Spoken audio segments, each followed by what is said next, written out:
أعوذ بالله من الشيطان الرجيم. بسم الله الرحمن الرحيم. الحمد لله رب العالمين. الصلاة والسلام على أشرف الأنبياء والمرسلين وعلى آله الطيبين الطاهرين المعصومين المنتجبين المنتخبين واللعنة على أعدائهم ملعونين من جور عداوتهم إلى يوم الدين. أما بعد فقد قال الله تبارك وتعالى في قرآن المجيد وفرقان الحميد وقول الحق وأصدق الصادقين. أعوذ بالله من الشيطان الرجيم. بسم الله الرحمن الرحيم.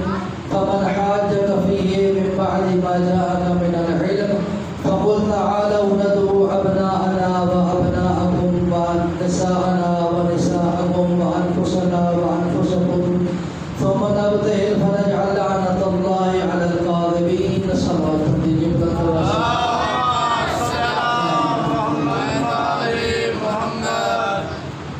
سب سے پہلے معززین و محترم سامعین گرامی قدر، آپ کی خدمت میں ہدیہ تبلیغ مبارکباد پیش کرتا ہوں. دو مناسبتوں، دو پرمسرت ایام کے حوالے سے، ایک 14 اگست اور دوسرا عید مبارکہ کے حوالے سے. 14 اگست آج کل کا دن جو کہ گزرا ہے ہمارے لیے، پاکستانیوں کے لیے بالخصوص نہایت ہی پرمسرت اور خوشی کا دن ہے کہ جس دن ہم تمام تر تکلیفوں، پریشانیوں اور غلامیوں سے آزاد ہو گئے تھے. اب ہمیں تو، میں توجہ چاہوں گا ہر شخص کی، جو تھکا ہوا ہے اس کے بھی، جو خوش ہے اس کے بھی، جو تندرست ہے اس کے بھی، جو نحیف ہے اس کے بھی، کیونکہ میں چاہوں گا کہ میرے جملے ضائع نہ ہوں، آپ کی سماعتوں سے ٹکرائیں تو آپ کی زبان بول اٹھے کہ ہاں یہ جملہ ہمیں سمجھ آ گیا ہے. سیاست دانوں نے ہمیں یہ بتایا کہ پاکستان 5:12 پر معرض وجود میں آیا. کتنی حسین گھڑیاں تھی وہ، ادھر 5 بج رہے تھے، ادھر 12 منٹ ہو رہے تھے. اگر دن کو دیکھیں تو 14 تھا، اور اگر بنانے والے شخصیت کو دیکھیں تو کوئی اور نہیں، محمد علی فاطمہ تھے پاکستان کو بنانے والے. کوئی اور گھڑی نہیں. 14 کا دن 5:12 بنانے والے محمد علی فاطمہ. اتنا حسین امتزاج ہو تو بنتا ہے پاکستان، جس کا مطلب ہے لا الہ الا اللہ. اب پاکستان جس وقت معرض وجود میں آیا تو یقیناً ہر قوم، قبیلے، شخصیت، اشخاص نے اپنی اپنی جگہ پر قربانیاں دی. تو اب اگر ہمیں یہ کہا جائے، اس سے پہلے میں عرض کرتا چلوں، قائد اعظم محمد علی جناح شش امامیہ تھے جنہیں اسماعیلی کہا جاتا ہے.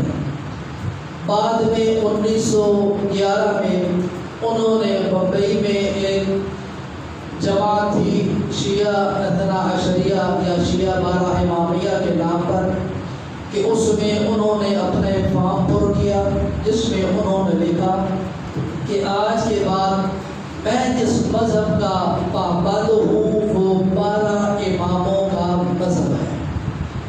قائد اعظم محمد علی جناح 1911 کے بعد اس مذہب کو قبول انہوں نے کر لیا، اور مذہب کو قبول کرنے کے بعد کیا کہا کہ میں 12 کا ماننے والا ہوں، یعنی اس پاکستان میں وہ رہ سکتا ہے جو 12 کی عظمت کا قائل ہو. اگر کوئی 12 کی عظمت کا قائل نہیں تو اسے پاکستان میں رہنے کی اجازت نہیں ہے. اب ہمیں یہ کہا جائے کہ تم پاکستان سے نکل جاؤ، تمہارا پاکستان سے تعلق نہیں، ہم اسے کہیں گے کہ تم اپنے مذہب کو دیکھو. ہمارا مذہب وہ ہے کہ جو تمہارے پاکستان کو بنانے والے کا مذہب ہے. تم دیکھو بنانے والا محمد علی جناح ہے، اور بننے والا دن کیا ہے؟ وہ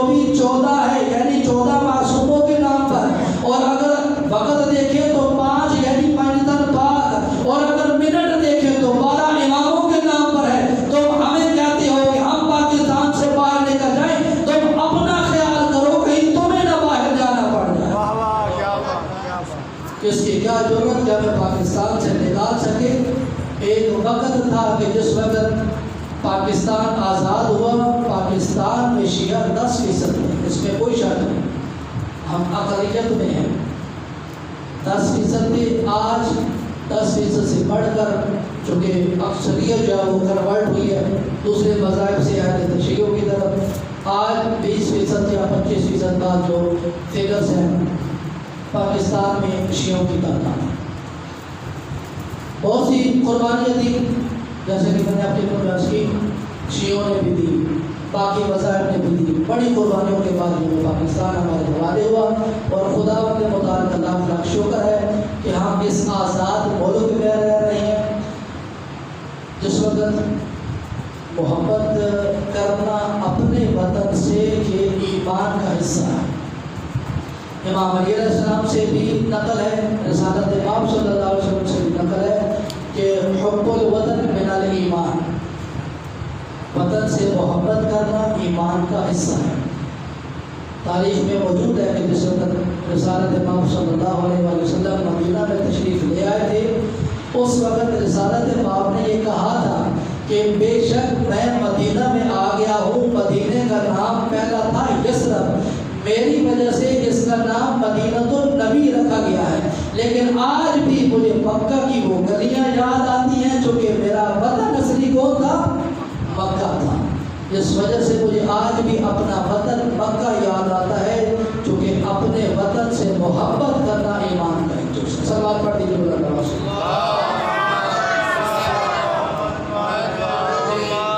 میں نے آپ کی خدمت میں قرآن مجید کی آیت پڑھنے کا شرف حاصل کیا ہے، جس میں خدا کے مطابق اس واقعہ مبارک کو بیان فرما رہا ہے۔ اس دن جھوٹ پر سچائی کی جیت ہے، عظمت آل محمد کے معراج کا دن ہے، یا یوں کہوں کہ آج عید سیدۃ نساء العالمین سیدہ زہرا سلام اللہ علیہا۔ سبحان اللہ سبحان اللہ۔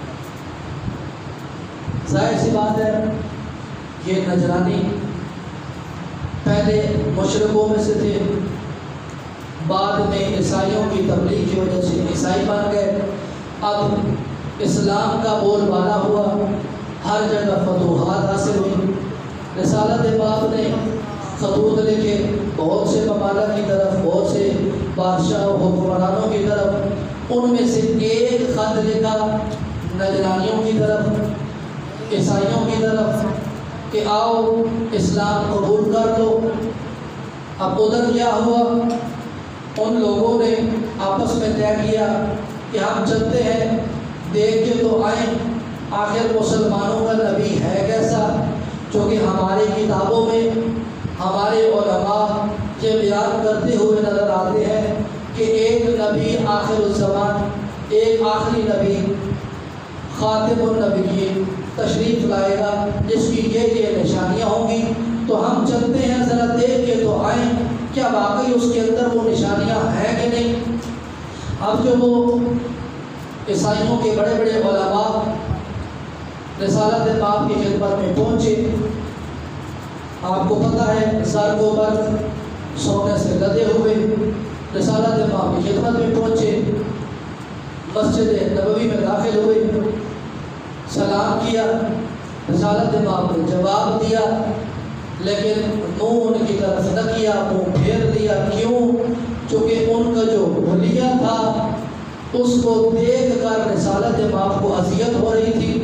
اب سب سے پوچھا کہ یہ محمد، یہ تمہارا سردار جس کے پاس ہم آئے ہیں، اسے تو اخلاق کا پیکر ہونا چاہیے تھا، ہم نے سلام کیا اس نے جواب نہیں دیا، ہم اتنے دور سے آئے اس نے ہمارا استقبال نہیں کیا۔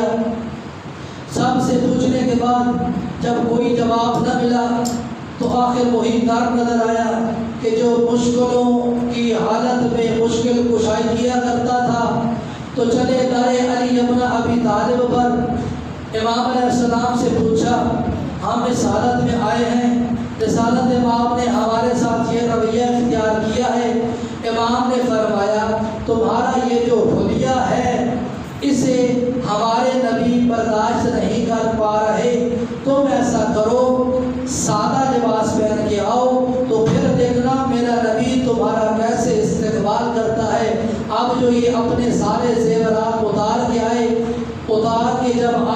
سادہ لباس میں آئے، رسالت باب نے اچھے انداز میں استقبال کیا، چند قدم چل کے استقبال کیا، اپنے پاس بٹھایا، حال احوال کیا۔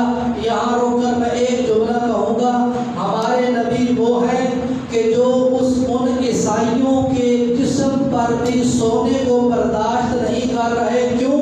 کیونکہ مرد پر سونا حرام ہے، وہ چاہے کسی بھی مذہب کا پیروکار ہو، سونا کسی بھی مرد پر جائز نہیں ہے۔ ہاں عورتوں کا زیور ہے، عورتیں جس طریقے سے مرضی پہنیں، لیکن مردوں کے لیے حرام ہے۔ ہمارے نبی وہ رحمت للعالمین یہ بھی برداشت نہیں کر پا رہے تھے کہ عیسائیوں کے جسم پر وہ سونا رہے کہ جس کی وجہ سے وہ آخرت کے عذاب میں گرفتار ہو جائے۔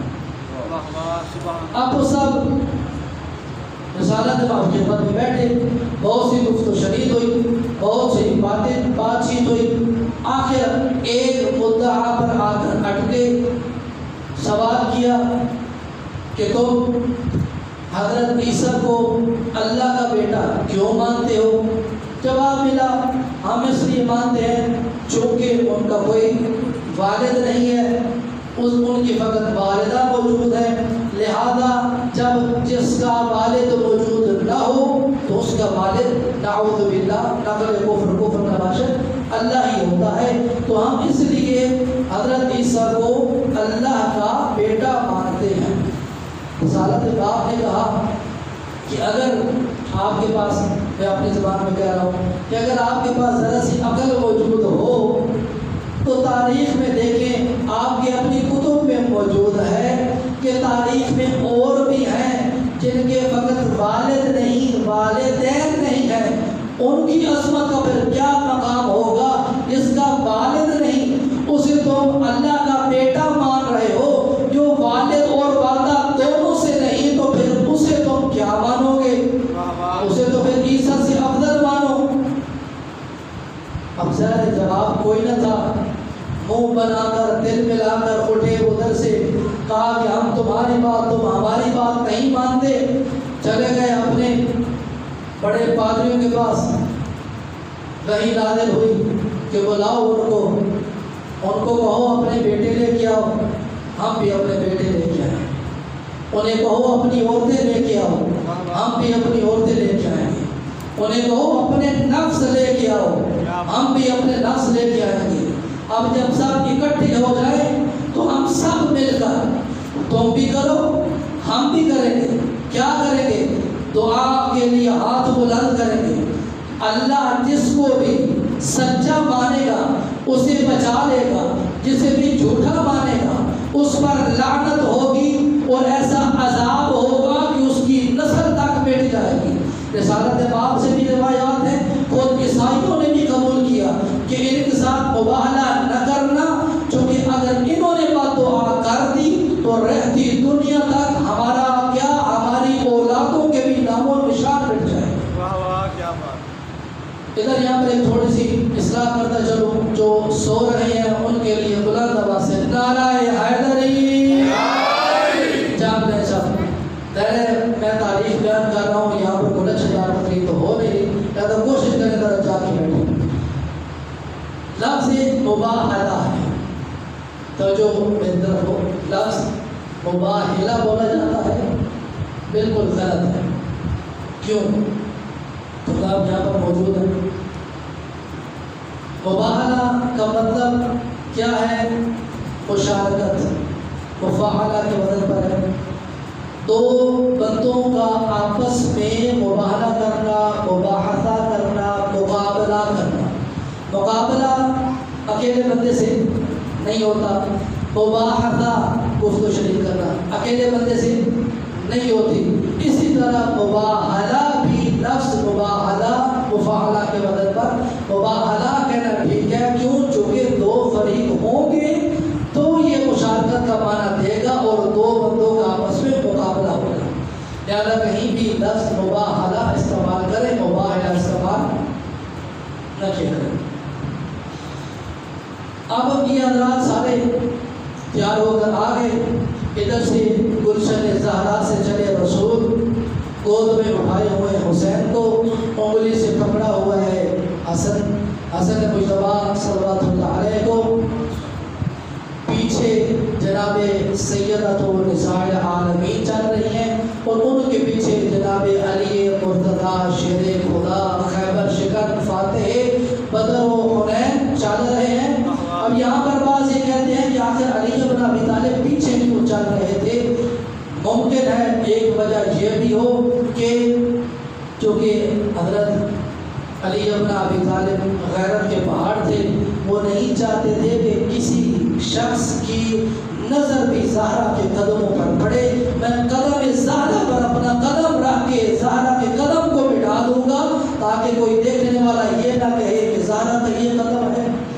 یہ طہارت و پاکیزگی کی اعلیٰ مثال ہے. اور یہاں پر یہ بھی عرض کر دوں کہ حدیث قصہ جو عموماً ہمارے گھروں میں مساجد و امام برگاہ میں تلاوت کی جاتی ہے, اس میں جو آیت تطہیر ہے وہ بھی اسی مباہلہ کے دل میں اس کا نزول ہے.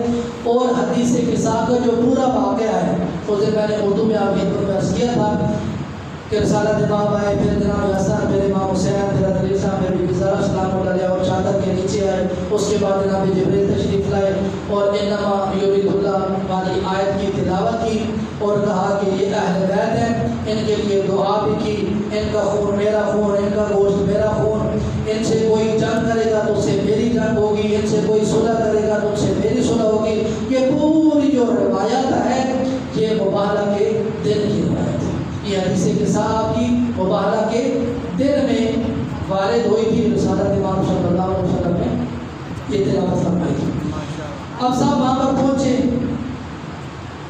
ادھر نجرانوں عیسائیوں کا بڑا پادری جب وہ یہ منظر دیکھ رہا تھا کہ اس شان سے اترے ہیں محمد کہ تشریف لا رہے ہیں, کسی اور کو نہیں. اگر یہ خدا نخواستہ جھوٹے ہوتے تو اوروں کے بیٹوں کو لاتے, اگر یہ جھوٹے ہوتے تو اوروں کی عورتوں کو لاتے, اگر یہ جھوٹے ہوتے تو کسی اور کے نفس کو لاتے. اپنے نفس علی بن ابی طالب کو قطعی نہ لے کر آتے. ان ہستیوں کو لے کر آنا یہ دلیل ہے کہ محمد سچا ہے, اس سے مبالغہ کرنے کی ضرورت ہے.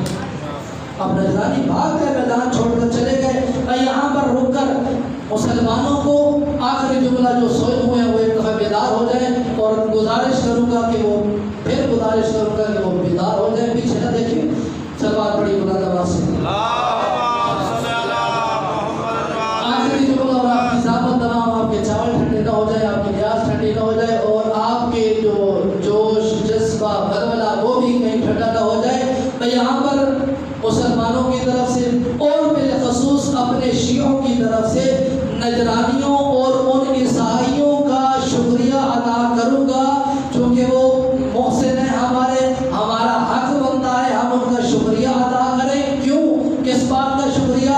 اس لیے کہ انہوں نے میدان مباہلہ کو سجایا فقط اس وجہ سے کہ ہمیں فائدہ اس سے کیا حاصل ہونے والا تھا. توجہ چاہوں گا, ہمیں اس سے فائدہ یہ حاصل ہوا کہ آج سے لے کر رہتی دنیا تک ہر بندے, ہر مومن, ہر مسلمان, ہر کافر کو یہ پتہ چل جائے کہ محمد کے مقابلے میں آنے والا فقط جھوٹا نہیں بلکہ حسنین و علی و بطول کے مقابلے میں آنے والا ہر بندہ جھوٹا ہے اور اس پر اللہ کی لعنت نازل ہوتی ہے. اب چاہے درباروں میں ہو, چاہے بازاروں میں ہو, چاہے کسی اور مقام پر ہو, ہر مقام پر اللہ نے بتا دیا فَنَجْعَلْ لَعْنَةُ اللَّهِ عَلَى الْكَاذِبِينَ کہ اللہ کی لعنت ان پر اترے گی جو اہل بیت کے مقابلے میں ہیں. دعائے خدا مند متعال سے ہماری اس قریب سے عبادت